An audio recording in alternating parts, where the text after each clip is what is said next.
Vocês conseguem visualizar uma apresentação que o título é Curvas, Exemplos? Show. Então vamos lá. Pessoal, de novo, caso vocês tenham alguma dúvida, tentem perguntar por áudio, tá? Porque eu não consigo enxergar o chat enquanto eu estiver explicando. Muito bem. Então, para encerrar um pouquinho da aula anterior, eu trouxe aqui algumas curvas. Que tipo de curva? Tensão, deformação de polímeros. Esse é do RIPS, que é do grupo do poliestireno. Quem é que vai fazer o trabalho do poliestireno?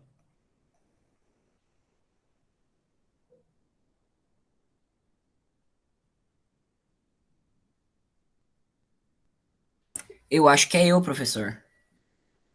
Tu acha que é tu, Brian? É É eu. nosso, prof, é nosso. Uhum.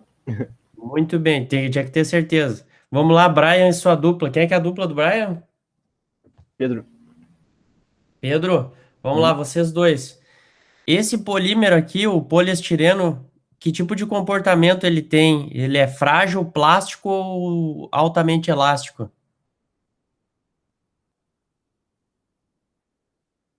Acho que é plástico, professor. Muito bem, ele é plástico. Vou botar aqui. Desculpem a letra, mas a caneta não é das melhores. Muito bem, por que que ele é plástico? Ele tem um regime elástico que vai até aqui. Então, eu posso dizer que a tensão de escoamento dele é mais ou menos uns 35 megapascais. E também é a tensão máxima, pelo gráfico. A máxima que ele resiste.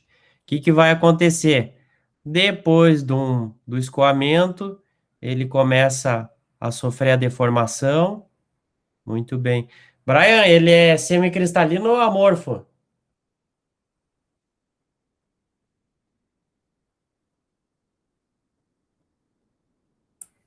Agora eu me esqueci, professor. Mas assim, pela cara do comportamento dele, dá para imaginar que ele seja o quê? Semi, né? Se ele fosse muito amorfo, ele seria frágil. Depois que ele começou a sofrer as deformações, ele foi sofrendo a carga e rompeu. Com que percentual? Ele rompe com 80% de deformação, certo? Como é que eles calculam o módulo de elasticidade? Eles vão pegar lá nos 35, vão vir aqui assim mais ou menos nos 10% de deformação e vão calcular o valor do módulo de elasticidade. Muito bem, outro exemplo. Quem que pegou o polietileno?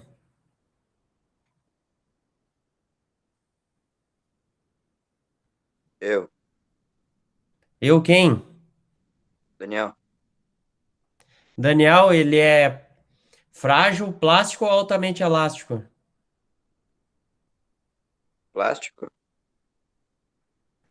Muito bem.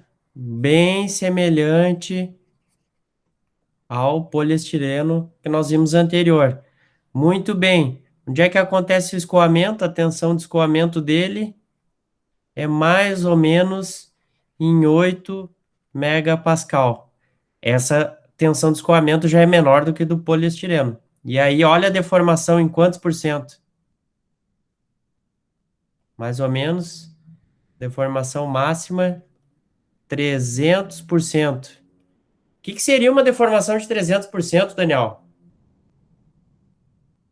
Ah, não sei, professor. Ele deformou completamente.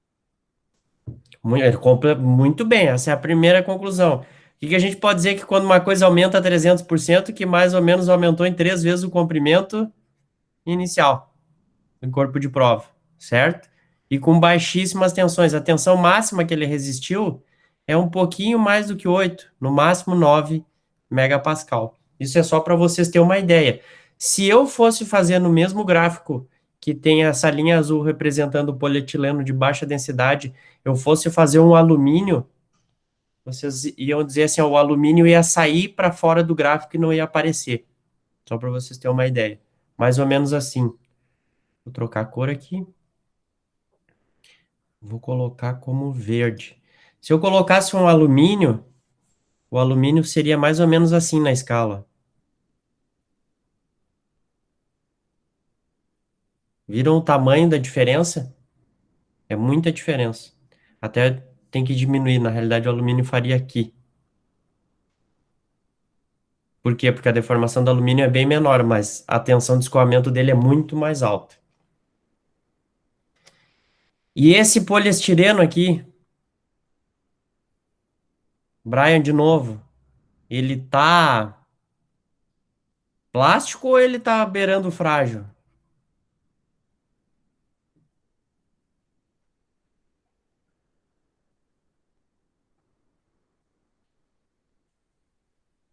Tá mais pro frágil, professor?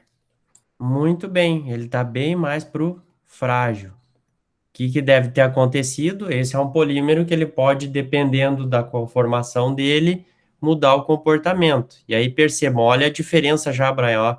Estamos falando ali, ó, perto da tensão máxima, que é de alguma maneira próxima à tensão de ruptura, em algo em mais ou menos 55 megapascal. E olha a deformação. A deformação máxima, mais ou menos 10%. Então, quer dizer que é uma deformação muito pouca. Qual é o grande detalhe, tá, Brian? E alunos, assim, esse cara ele vai quebrar e ele vai ter pouquíssimo indício antes de quebrar, que é o poliestireno clássico, que nem um acrílico. Esses materiais acrílicos que a gente vê, muitas vezes a gente pega o poliestireno, o copinho aquele de café branco também é poliestireno, tá, pessoal? Então, por isso que ele tem esse... Quando tu menos espera, ele dá um rompimento, porque as tensões são muito baixas. E aqui, nós vamos ter uma tabela, apesar de inglês, eu vou traduzir aqui para vocês. Aqui é a tensão LRT, e aqui a deformação na ruptura.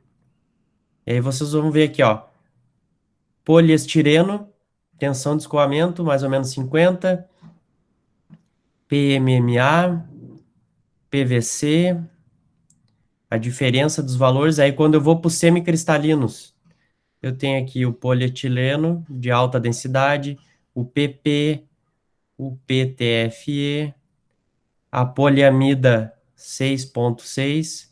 Quem é que está com o trabalho das poliamidas?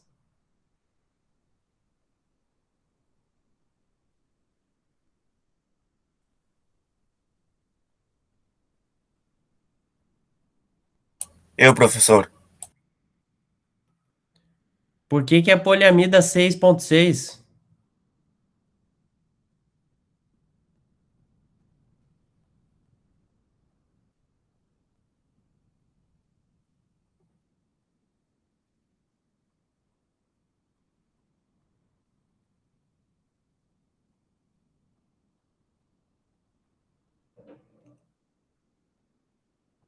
Tempo.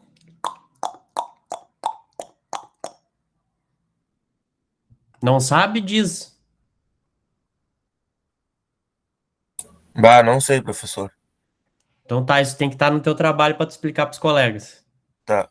E aí, que diferença? Ó, nós temos os amorfos e os semicristalinos. Percebam que os amorfos têm uma tensão limite de resistência à tração mais alta que os semicristalinos.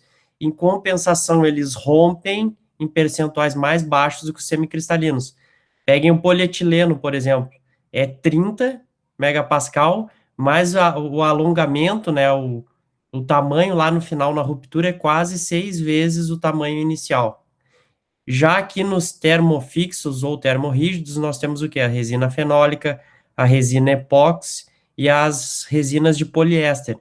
Percebam que elas têm uma tensão um pouco maior do que os outros, mas o rompimento, né, é em percentuais muito baixos. 1% é praticamente frágil, tu não consegue visualizar. Bom, essa tabela aqui é só para dar uma ilustrada para você em termos de valores. Se vocês pegarem os aços, pegarem os alumínios, todos eles têm tensões bem mais altas e o rompimento, a deformação no rompimento se aproximam um pouco mais das resinas termofixas. Muito bem. Último assunto sobre comportamento mecânico. Fratura. Por que a gente fala em fratura em polímeros? Que muitas das aplicações, elas são assim, de uso que pode ter alguma catástrofe, o componente pode romper do nada.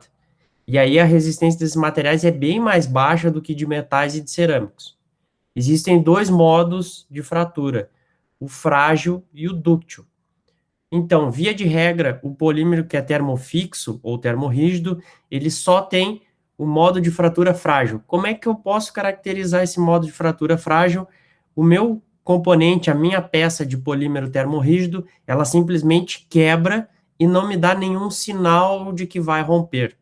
Já os polímeros termoplásticos ou os plásticos, eles podem ter tanto o modo de fratura frágil, que é aquele que a gente não espera e o material simplesmente rompe por causa das tensões, e o modo dúctil. Bom, o que é o mecanismo de fratura frágil? Simplesmente eu vou ter uma trinca no material, uma imperfeição, e ela vai se propagar com uma certa velocidade. Essa velocidade vai ser tão alta, na qual a gente não vai conseguir perceber o quanto ela está se aproximando ou se desenvolvendo dentro do material. Então, aqui tem algumas outras explicações. Muito bem, agora o mecanismo de fratura dúctil, que é o mais comum. O que eu vou ter? Eu vou ter que depender da propagação dessas trincas e também de outros fatores. Eu também posso ter o escoamento das moléculas, ou seja, elas vão começar a querer se espichar, as cadeias. Eu posso ter o estiramento a frio. O que seria estiramento a frio, pessoal? Quando eu pego um plástico e dobro ele, e ele começa a ficar esbranquiçado. Isso é o estiramento a frio. Mas, principalmente, o primeiro mecanismo, ou a base do mecanismo de fratura dúctil, é o escoamento, que nem tem nos materiais metálicos. O que vai acontecer? Essas moléculas vão atingir uma deformação que vai ser reversível, ou seja, elas vão entrar em regime plástico. E aí vai se alterar a orientação molecular. O que seria orientação molecular? Em vez de todas as moléculas estarem em linha, por exemplo, elas vão começar a ficar em linhas tortuosas, eles vão tentar resistir mais ao rompimento. Mas essa alteração molecular, ela não volta mais ao que ela era antes. Então, é mais ou menos aquilo que acontece no ensaio de tração, que é o espescoçamento, a estricção, o necking, quando ele começa a ficar esbranquiçado. Nós temos alguns modos, alguns mecanismos. Tem o fissuramento, as bandas de deslizamento. O que essas são essas bandas de deslizamento? Vamos dizer assim, as moléculas, uma vez que elas estiverem alinhadas, elas vão começar a deslizar umas em relação às outras. Por isso que são bandas de deslizamento. É como se eu começasse a desfiar um tecido. Muito bem. Aí depois eu tenho outros mecanismos, que vai ser o quê? Primeiro eu posso romper as cadeias, então elas vão estar todas alinhadas e eu rompo elas, ou elas vão começar a deslizar umas em relação às outras. Ou seja, em vez de eu simplesmente romper, que nem eu fiz aqui, elas vão ficar formando degraus, como se fosse um serrilhado, para que depois ocorra o rompimento. Aí aqui tem de novo o que são as bandas de deslizamento, que normalmente elas obedecem esse grau de 45 em relação à força, né? Então a força que está sujeitando meu material à fratura vai estar a 45 graus do começo do deslizamento. Depois tem o fissuramento, que nada mais é do que a formação do quê? O material, quando estiver sujeito à tensão, a tensão vai ser essas setinhas aqui, ele vai começar a abrir como se fosse um zíper, mas o que realmente vai acontecer? Primeiro eu vou ter a formação de pequenos poros, eles vão começar a aumentar. Vai chegar um momento que vai ficar aqui, eu vou fazer um desenho um pouco maior, que o meu material, ele vai ficar com furos, e vai ter essa partezinha assim muito fininha, como se fosse um tendão, uma corda. Esse momento vai aumentar um pouco a resistência do meu material. Só o que vai acontecer? A partir do momento que eu romper a primeira, as outras vão se romper com mais facilidade. E aí o meu material vai romper através desse tal de fissuramento. Na realidade, Se a gente pegar uma sacola plástica e começar a puxar ela até ela rasgar, vocês vão perceber que em alguns pontos parece que vai abrir um furo no meio. E aí esse furo vai querendo ficar um pouco mais resistente. A partir do momento que eu rompo ou que eu rasgo o primeiro furo, os outros vão vir por conseguinte. Que é mais ou menos o que está apresentado nessa imagem aqui, ó. O que vai acontecer? Os furos vão aumentar, eu vou ter a formação dessas fibrilas, é o nome, nada mais é que são fibras pequenas, e vai chegar o momento que elas ao se romperem, elas vão catastroficamente fraturar o material. Dúvidas, pessoal?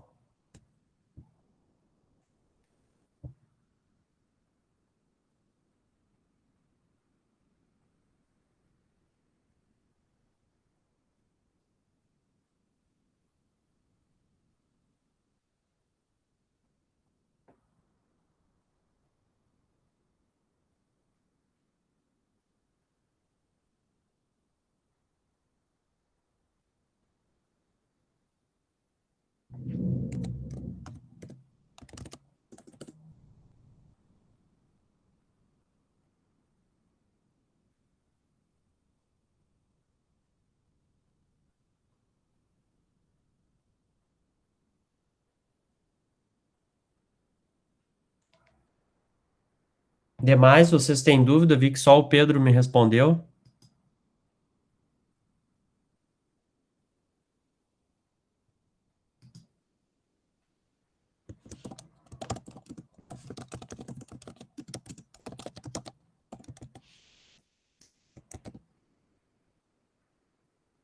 Pessoal, só para lembrar, né, que semana que vem nós não temos encontro síncrono, né? Graças a Deus, vocês vão ter uma folga, mas na outra semana nós faremos encontro síncrono para encerrar a matéria para a primeira avaliação. O que vai acontecer? Lá no dia 14 nós vamos ter o encontro síncrono.